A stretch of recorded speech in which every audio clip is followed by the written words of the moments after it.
Hi guys, I hope आप लोग सब ठीक होंगे। इस वीडियो में मैं अटलांटिक इमिग्रेशन पायलट प्रोग्राम के थ्रू आप किस तरह कैनेडियन पीआर ले सकते हो उस पर डिटेल डिस्कशन करूँगा। मैंने जो पहली वीडियो बनाई थी बेसिक्स ऑफ कैनेडियन इमिग्रेशन, उसमें मैंने बेसिक डिटेल्स बताई थी। उसके अंदर और मज़ीद क्या रिक्वायरमेंट्स है वो मैं इस वीडियो में डिटेल में आपको बताऊँगा। तो 3 प्रोग्राम्स थे जैसा मैंने बताया था, और अटलांटिक प्रोविंस आपके टोटल 4 हैं। वो भी मैंने लास्ट वीडियो में आपको बताए थे, जो New Brunswick, Newfoundland and Labrador, Nova Scotia और प्रिंस एडवर्ड आइलैंड। ये 4 बेसिकली प्रोविंस है जिसके लिए प्रोग्राम है। और तीन डिफरेंट प्रोग्राम है। एक अटलांटिक इंटरनेशनल ग्रेजुएट प्रोग्राम है, एक हाई स्किल्ड वर्कर प्रोग्राम है और एक इंटरमीडिएट स्किल वर्कर प्रोग्राम है। तो पहले हम अटलांटिक इंटरनेशनल ग्रेजुएट प्रोग्राम पे थोड़ा सा डिस्कशन करेंगे। तो इसकी एलिजिबिलिटी के कुछ क्राइटेरियाज है, जिसमें सबसे पहले आपका जो है ना वो एजुकेशन है। तो आपने बेसिकली 2 इयर्स का डिप्लोमा या डिग्री या सर्टिफिकेट जो है ना वो किसी भी एक प्रोविंस से लेना लाजमी है। और उस 2 साल के पीरियड में मिनिमम आपने 16 मंथ्स जो है ना वो आपने उस प्रोविंस में स्टे किया हो, लाजमी रिक्वायरमेंट है इसकी। और एजुकेशनल मज़ीद जो रिक्वायरमेंट है, जैसे मैंने कहा कि आपके पास एटलीस्ट 2 इयर्स का कोई डिप्लोमा या सर्टिफिकेट होना चाहिए किसी भी पब्लिकली या तो पब्लिकली फंडेड इंस्टीट्यूशन हो अटलांटिक प्रोविंस के अंदर, ठीक है। और ये मतलब आपने ग्रेजुएशन जो भी करी है, जो भी डिप्लोमा सर्टिफिकेट लिया है, वो basically with in 2 years of your filing your application उसके अंदर अंदर वो हो, ठीक है। और जैसा मैंने बताया 16 मंथ्स आपने लाजमी रहना है। 2 साल के अंदर 16 महीने आपने उस प्रोविंस में रहना लाजमी है। और आपके अगर आप कनाडा में हो तो आपके पास स्टडी वर्क वीज़ा या कोई भी वीज़ा आपके पास होना लाजमी है, ठीक है, अप्लाई करते वक्त। और आपकी स्टडी और ट्रेनिंग मतलब क्या चीज़ में काउंट नहीं होगी, ठीक है ना। अगर आपका इंग्लिश या फ्रेंच लैंग्वेज का कोर्स है जो कि more than half the length of the programme है उसका, तो वो काउंट नहीं होगा इसमें। और distance learning more than half the length of programme, वो भी काउंट नहीं होगी एज 2 इयर्स। और आप उस सूरत में भी अप्लाई नहीं कर सकते अगर आपके पास कोई ऐसी स्कॉलरशिप थी जिसकी ये डिमांड थी कि आपने वापस अपने कंट्री में जाना है आफ्टर कंप्लीटिंग योर एजुकेशन, तो उस केस में भी आप अप्लाई नहीं कर सकते। लैंग्वेज टेस्टिंग की जहाँ तक बात है तो बहुत इजी क्राइटेरिया है लैंग्वेज का। इस प्रोग्राम के लिए CLB 4 स्कोर करना है आपने। अगर मैं आइल्स की बात करूँ तो आइल्स में CLB 4 होता है। रीडिंग 3.5, राइटिंग 4, लिसनिंग 4.5 और स्पीकिंग 4। तो बहुत इजी है, आपने टेस्ट में बैठना है बस, सिंपल। इतने इतने इजी स्कोर्स तो बहुत इजीली आप CLB 4 इज़ वेरी इजी। मतलब अगर आप फेडरल स्किल वर्कर की बात करें, जहाँ आप CLB 9 पे भी लोग जो है ना जिनको ITA नहीं आ रहे, इनविटेशन नहीं आ रहे, तो CLB 4 इज़ नथिंग। अच्छा, फिर प्रूफ ऑफ फंड की बात की जाए तो प्रूफ ऑफ फंड भी बहुत bare minimum proof of fund है। लाइक अगर आप एक पर्सन जो है ना वो इमिग्रेट कर रहा है तो उसको अराउंड $3,240 जो है ना वो as proof of fund show करना है। और जो कैनेडियन इंटरनेशनल ग्रेजुएट प्रोग्राम है उसमें एक्सपीरियंस की ज़रूरत नहीं है। लेकिन आपके पास जब आप एप्लीकेशन फाइल कर रहे हो, आप किसी प्रोविंस में हो, तो आपके पास जॉब ऑफ़र होना लाजमी है। और उस जॉब ऑफ़र की भी कुछ पर्टिकुलर रिक्वायरमेंट्स है, तो वो मैं आपको बता देता हूँ। जॉब ऑफ़र जो है ना वो the offer of employment to a foreign national एक डॉक्यूमेंट है, उसकी बेस पे जो है ना आपको जॉब ऑफ़र होना लाजमी है। मैं आपको डॉक्यूमेंट भी दिखा दूंगा कि किस तरह वो डॉक्यूमेंट होता है, एट द एंड मैं आपके साथ शेयर करूँगा। और ये एम्प्लॉयर जो भी हैं जो आपको एम्प्लॉयमेंट इशू करेंगे वो बेसिकली कैनेडियन अथॉरिटी ने डेजिग्नेट ऑलरेडी किए हुए हैं कि कौन कौन से ऑर्गेनाइजेशन हैं जो कि एलिजिबल हैं इन प्रोविंसेस के अंदर आपको इस तरह की एम्प्लॉयमेंट इशू करने के लिए। तो एक लिस्ट है, वो भी मैं आपको दिखा दूंगा। इसके अलावा आपका जो जॉब है वो फुल टाइम होनी चाहिए, ठीक है, यानी कि मिनिमम 30 आवर्स पर वीक होना लाजमी है। इसके अलावा नॉन सीजनल आपकी जॉब नहीं होनी चाहिए, मतलब आपकी जो पेमेंट है या आपकी जो जॉब है वो रेगुलर और कंसिस्टेंट होनी चाहिए। इसके अलावा जॉब स्किल जो भी आपकी होगी वो 0 A B और C under the national occupational classification NOC मतलब। तो NOC किस तरीके से करते हैं वो मैं आपको ऑलरेडी पुरानी वीडियोस में बता चुका हूँ। एम्प्लॉयर जो है, जो एम्प्लॉयर आपको जॉब ऑफ़र कर रहा है, मिनिमम 1 ईयर जो है ना उसका टाइम पीरियड होना चाहिए।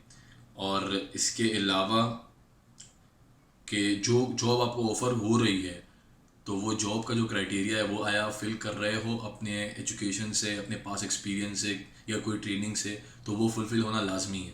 तो ये बेसिकली जॉब्स की कुछ रिक्वायरमेंट है। और अगर हम एप्लीकेशन फ़ी की बात करें तो सिमिलर है, जो फेडरल स्किल वर्कर की फ़ीस है 1325 कैनेडियन डॉलर और बायोमेट्रिक्स के 85 कैनेडियन डॉलर, जो कि सिंगल एप्लीकेंट की फ़ीस है। और डॉक्यूमेंट्स वगैरह क्या रिक्वायर्ड होंगे वो मैं आपको थोड़ी देर में बताता हूँ। अब हम बात करते हैं कि अटलांटिक हाई स्किल्ड प्रोग्राम के ऊपर। इसकी एलिजिबिलिटी, इसमें आपको वर्क एक्सपीरियंस रिक्वायर्ड है।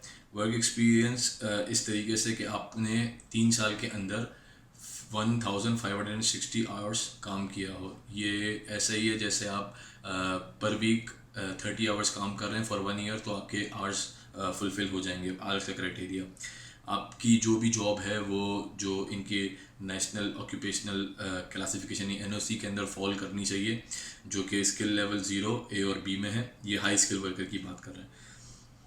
तो मैं आपको बता दूं कि जो स्किल टाइप 0 है उसके अंदर कौन कौन सी जॉब्स जो है ना वो कैटेगरीज वो फॉल करती हैं। तो रेस्टोरेंट मैनेजर्स है, माइन मैनेजर्स है, इसके अलावा शोर कैप्टन्स है जो फ़िशिंग वगैरह के होते हैं। इसके अलावा स्किल लेवल A की बात की जाए, ये प्रोफेशनल जॉब्स है जिसके लिए कोई डिग्री या मतलब यूनिवर्सिटी से कोई डिग्री होना लाजमी है, जैसे डॉक्टर्स है, डेंटिस्ट है या आर्किटेक्ट्स है, तो ये स्किल लेवल A में आते हैं। फिर स्किल लेवल B में टेक्निकल जॉब या स्किल ट्रेड्स वगैरह से रिलेटेड जॉब्स आती हैं, जैसे शेफ्स हैं, प्लम्बर्स हैं, इलेक्ट्रिशियंस हैं, इस तरह की जॉब्स होती हैं। तो आप अपने आवर्स किस तरह कैलकुलेट करोगे उसकी भी रिक्वायरमेंट है कि आप वो सारे काम वो सारे आवर्स कैलकुलेट करोगे जो आपने पार्ट टाइम और फुल टाइम कंप्लीट किए हैं। और जो भी आवर्स आप कैलकुलेट कर रहे हो वो एक सिंगल ऑक्यूपेशन के अंदर होने चाहिए। मतलब डिफरेंट एम्प्लॉयर के साथ तो हो सकते हैं मगर ऑक्यूपेशन आपका सिमिलर होना चाहिए। और आप जो आवर्स कैलकुलेट कर रहे हो उसके लिए आपको पेमेंट होना लाजमी है। अगर आपको पेमेंट हुई है तो ही वो आप आवर्स कैलकुलेट करोगे। वॉलंटियरिंग या अनपेड इंटर्नशिप, इसमें आप उसके आवर्स काउंट नहीं कर सकते। और इसके अलावा वो पीरियड भी काउंट नहीं होगा जहाँ आप सेल्फ एम्प्लॉयड थे, वो पीरियड भी इधर एक्सपीरियंस में काउंट नहीं होगा। और ये वर्किंग आवर मतलब इनसाइड कनाडा भी हो सकते हैं, आउटसाइड कनाडा भी हो सकते हैं। और ये आवर्स आपने जो एक्यूमुलेट किए हैं वो कम से कम 1 साल या 1 साल से ज़्यादा का पीरियड में हो। और इसके अलावा ठीक है, वही बात है कि any period of self employment will not be included, इसका पार्ट नहीं होगी। अच्छा, एजुकेशन की बात कर लें अगर हाई स्किल में, तो आपके पास इन दोनों में से कोई एक चीज़ होनी चाहिए। या तो आपके पास कैनेडियन जो है ना वो सेकेंडरी स्कूल सर्टिफिकेट हो फ्रॉम अ रिकॉग्नाइज्ड इंस्टीट्यूशन, या फिर आपके पास अगर कोई फ़ॉरेन डिग्री है या फ़ॉरेन डिप्लोमा है तो उसके लिए आपको ECA चाहिए होगा, यानी कि उसको आपको कैनेडियन अथॉरिटीज़ से जो है ना वो असेस करवाना होगा कि आपको उसकी इक्विवेलेंसी मिल रही है उस डिग्री के ऊपर या नहीं। फिर लैंग्वेज टेस्टिंग इन तीनों प्रोग्राम के लिए CLB-4 ही है। मैं ऑलरेडी एक्सप्लेन कर चुका हूँ CLB-4 के लिए आपको IELTS में क्या स्कोर करना पड़ेगा। प्रूफ ऑफ फंड भी सिमिलर है जो मैंने प्रीवियसली बताया। जॉब ऑफ़र भी सेम एज जो मैंने इससे पहले जो मैंने इंटरनेशनल ग्रेजुएट प्रोग्राम के लिए जो बताया, same as it is requirement है। और बाकी जो भी इसमें फॉर्म्स वगैरह रिक्वायर्ड है या चेक लिस्ट है डॉक्यूमेंट की, वो मैं आपके साथ शेयर करता हूँ एंड में। लास्ट है अटलांटिक इंटरमीडिएट स्किल्ड प्रोग्राम। ये भी हाई स्किल्ड प्रोग्राम की तरह है, बस इसमें सिर्फ फ़र्क ये है कि इसमें NOC जो है ना वो डिफरेंट है। तो आप बेसिकली अपने एक्सपीरियंस को शो कर सकते हो क्वालिफाई करने के लिए। आपके पास 2 डिफरेंट ऑप्शन है यहाँ पर। एक तो वो लोग हैं जो NOC स्किल लेवल C में आते हैं। स्किल लेवल C में वो लोग आते हैं जो इंडस्ट्रियल बुचर्स हैं, लॉन्ग हॉल ट्रक ड्राइवर्स हैं और फूड एंड बेवरेज जो है ना वो सर्वर्स है, वो लोग आ सकते हैं इसमें। और दूसरा, इन लोगों ने एक एडिशनल जो नर्सेज हैं उनके लिए ऐड किया है NOC स्किल लेवल A 3012, जो कि रजिस्टर्ड नर्स या रजिस्टर्ड साइकेट्रिक नर्स है। और NOC level, skill level B 3233 यानी लाइसेंस प्रैक्टिकल नर्स। और आपके पास, अगर आप इन दो ऑप्शंस मतलब इस सेकंड ऑप्शन के थ्रू आप अप्लाई कर रहे हो, तो आपके पास जो जॉब होनी चाहिए वो इन दोनों में से किसी एक NOC के होनी चाहिए, तो आप अप्लाई कर सकते हो इस प्रोग्राम में, जो कि नर्स एड, ऑर्डरली और patient service associate, NOC level C, NOC skill level C 3413, और या फिर home support worker NOC skill level C 4412। अगर इन दोनों में से आपके पास कोई जॉब ऑफर है इन दोनों NOC में से, तो आप फिर इस प्रोग्राम के लिए अप्लाई कर सकते हो। एजुकेशन सेम क्राइटेरिया है just like high skilled worker programme, वही डिप्लोमा वगैरह कैनेडियन किसी रिकग्नाइज्ड इंस्टीट्यूशन से, या फिर आपको ECE चाहिए होगा अगर आपने कनाडा के बाहर से कोई एजुकेशन ली है। Language testing CLB4 same, proof of fund भी सेम है, और जॉब ऑफर का क्राइटेरिया भी सेम है। तो मैं आपके साथ अभी वो फॉर्म्स और चेकलिस्ट शेयर कर देता हूँ जो आपको रिक्वायर्ड होगी अगर आप इस प्रोग्राम में अप्लाई करते हो। तो आप कैनेडियन इमिग्रेशन की वेबसाइट पे आ जाएं, माय एप्लीकेशन पे क्लिक करें, इधर फाइंड फॉर्म्स एंड गाइड्स में जाएं, application package, select your criteria, immigrate to work and live in Canada. यहाँ पर आप क्लिक कर दें Atlantic immigration pilot programme. Let's say आपको इंटरमीडिएट स्किल प्रोग्राम का एप्लीकेशन पैकेज चाहिए, तो आप क्लिक कर दें।